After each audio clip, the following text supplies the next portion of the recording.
আজকে এই যে বাজার থেকে লতি নিয়ে আসছি। খুব মন চাইতেছে যেহেতু লতি খাওয়ার জন্য। আর বাজারে তো বেশিরভাগ মোটা মোটা লতি, ওগুলো আমার খেতে ভালো লাগে না। আর এই চিকন চিকন লতি দেখে মানে খুবই পছন্দ হয়েছে, তার জন্য আমার আম্মুর হাতে লতি রান্নাটা খুবই মজা লাগে। খুব মিস করতেছি আমার আম্মুর হাতের রান্নাটা।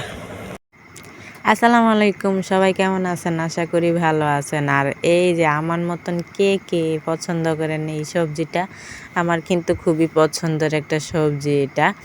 আর যেহেতু আজকে আমি ভেবেছিলাম চিংড়ি মাছ দিয়ে লতিটা রান্না করব, যেহেতু ফ্রিজ খুলে দেখি আর চিংড়ি মাছ নেই, তাই আর কি করলাম, দেরি না করে ইলিশ মাছ দিয়ে রান্না করে ফেললাম। এত সুন্দর হয়েছে রান্নাটা দেখে আর আমি কিন্তু লোভ সামলাতে পারিনি। সকালবেলা যেহেতু আমি ভাত খাইনি, তারপরেও আমার কিন্তু ভাত খেতে হয়েছে যেহেতু লতি তরকারি দেখে, তাই লোভটা সামলাতে পারিনি। আর আমার মতন কে এই সবজিটা পছন্দ করেন?